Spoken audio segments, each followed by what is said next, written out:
हम लोग 9th class का चैप्टर है हमारा स्ट्रक्चर ऑफ एटम साइंस का, वो स्टडी कर रहे हैं। तो इससे पिछले लेक्चर में स्टूडेंट्स हम लोगों ने रदरफोर्ड के एटॉमिक मॉडल को स्टडी किया था। रदरफोर्ड ने कहा था कि भाई उनके अनुसार जो उन्होंने गोल्ड फॉइल पे एक्सपेरिमेंट किया था, उसको हम अल्फा रे स्कैटरिंग एक्सपेरिमेंट भी कहते हैं, उसके आधार पर उन्होंने एक मॉडल प्रस्तुत किया था। उन्होंने कहा था कि भाई एक एटम जो है वास्तव में एक डेंस न्यूक्लियस का सिचुएटेड होता है, कि हर एटम के एक्चुअल में दो पार्ट हैं, एक को बोलते हैं न्यूक्लियस और दूसरे को बोलते हैं एक्स्ट्रा न्यूक्लियर पार्ट। तो न्यूक्लियस के अंदर जो है पॉजिटिव प्रोटॉन्स जो है वो मौजूद होते हैं और सारा का सारा मास भी वहीं पे केंद्रित होता है, जबकि एक्स्ट्रा न्यूक्लियर पार्ट के अंदर इलेक्ट्रॉन जो है वो एक निश्चित कक्षाओं में गति करते रहते हैं। लेकिन ये मॉडल में कुछ कमी रहेगी स्टूडेंट्स, तो हम आज उसी कमी को डिस्कस करेंगे यहाँ पे। हमारा जो आज का टॉपिक भी है वो यही है, drawbacks of Rutherford atomic model. तो देखिए रदरफोर्ड के मॉडल को जो है वो जो ब्लो मिला या झटका जो मिला जिसकी वजह से ये रिजेक्ट हो गया, वो थे हमारे पास एक साइंटिस्ट का नाम था मैक्सवेल।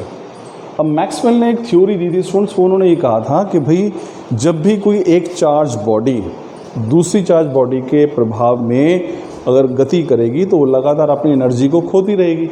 अगर अब इसी की तुलना अगर मैं एटम से करता हूँ, सपोज़ करो यहाँ पे मेरे पास एक एटम है और यहाँ पे ये न्यूक्लियस हो गया और ये चारों तरफ जो है वो इलेक्ट्रॉन जो है वो गति कर रहे हैं, इलेक्ट्रॉन से कक्षाओं में ऑर्बिट्स में जो है वो गति कर रहे हैं।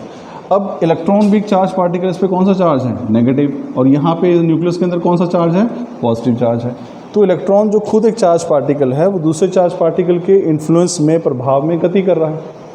इसका मतलब ये कि इलेक्ट्रॉन जो गति कर रहा है वो लगातार अपनी एनर्जी को लूज़ करते रहेगा, और एनर्जी लूज़ करेगा तो धीरे धीरे इसी इलेक्ट्रॉन का ऑर्बिट जो ऑर्बिट है वो छोटा होता जाएगा और लास्ट में इलेक्ट्रॉन जो है वो न्यूक्लियस के अंदर गिर जाएगा।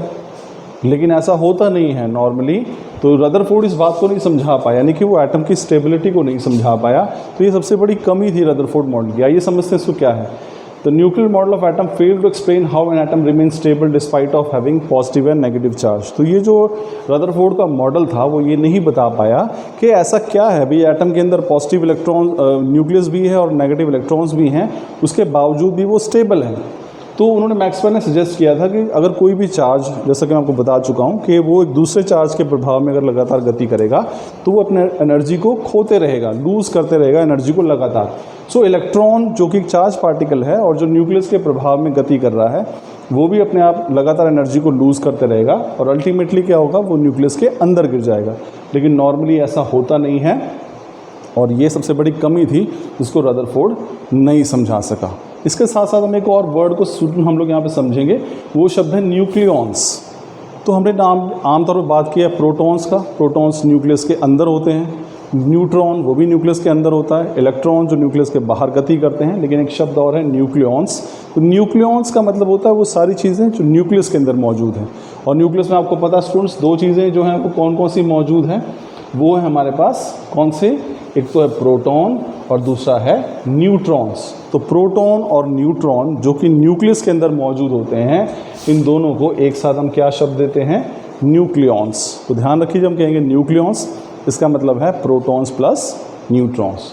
तो स्टूडेंट ये था आज का टॉपिक हमारा, drawback of Rutherford model. I am sure आपको समझ में आया होगा। Thank you.